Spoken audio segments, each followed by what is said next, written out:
Okay, so today we're going to tear into this massive new deal coming out of Brazil. And yeah, on the surface, it's all about agribusiness. But trust me, if you dig just a little deeper, you'll see it tells a way bigger story. A story about who's actually going to feed the world in a pretty uncertain future. All right, let's just get right to it. The number you need to know, $2.1 billion. That's the value of new export contracts Brazil just locked in. Now, that's a huge figure on its own, for sure, but it's the why behind that number that's where things get really fascinating. Look, this isn't just about some money changing hands. It's a massive signal, right? It's a signal of a huge strategic shift in how the entire world gets its food. And Brazil? Well, they're positioning themselves right smack in the center of that change. Okay, so first things first, let's really get into the weeds of this deal. A $2.1 billion handshake.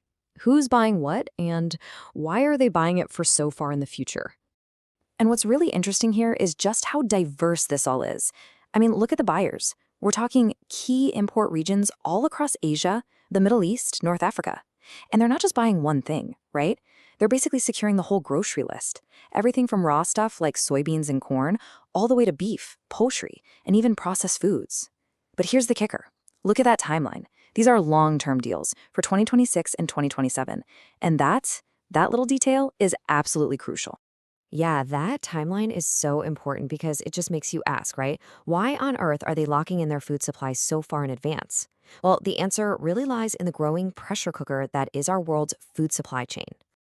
So when you look at what's really going on, there are these two massive forces at play. First up, you've got climate volatility. That's making harvests way less predictable than they used to be all over the world.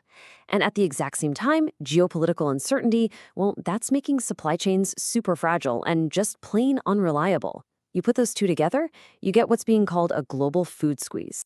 And a squeeze like that forces a complete change in strategy. I mean, think about it. In the past, countries could pretty much just hop on the spot market, right? Buy what they needed, when they needed it, focusing on getting the best price for that day.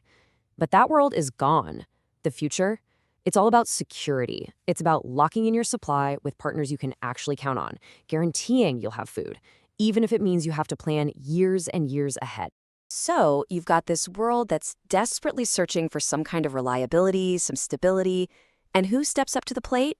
Brazil. This is exactly how the country is building its new role as what's being called an anchor supplier. Now, an anchor supplier, what does that even mean?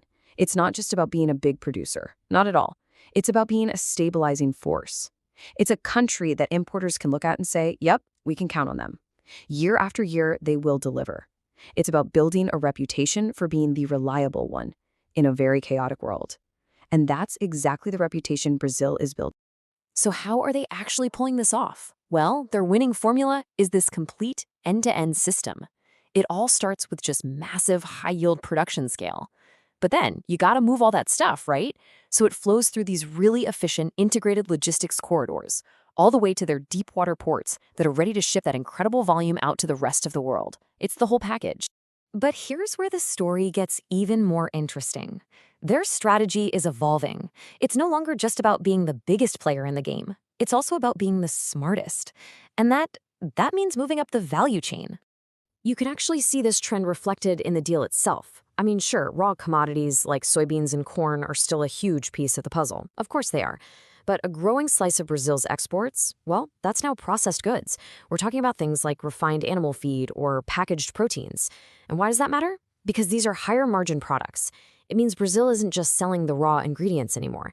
They're selling the finished product, and they're capturing way more of the value along the way. And you know what happens when you start making these smart moves? You attract serious investment. Big money, global institutional capital is flowing in. And what's it being used for? To fund critical infrastructure, things like top-of-the-line cold chain facilities and modern storage. Every dollar spent there makes the entire system more efficient and more reliable, which, guess what, attracts even more buyers and more capital. It's this incredibly powerful feedback loop. Okay, so when you step back and you put all of these different pieces together, the production, the logistics, the investment, the move to value-added goods, the massive implications for global food security become crystal clear. There's a quote in the source material that just nails it. It says, countries that can produce at scale, process efficiently, and deliver consistently are becoming strategic partners. That says it all, doesn't it? The rules of the game have completely changed. In this volatile world we live in, being able to do all that, it makes you more than just a supplier. It makes you a strategic partner in another nation's actual security. So at the end of the day, that $2.1 billion handshake, it's so much more than just a set of contracts. What it really is a massive vote of confidence.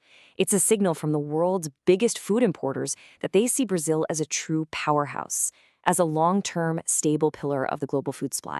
And that leaves us with one final and I think pretty critical question. In an era that's basically defined by volatility and uncertainty, as entire nations are scrambling to secure their most basic needs, who are the ones that will feed the future? Well, this deal, it gives us a very, very strong clue.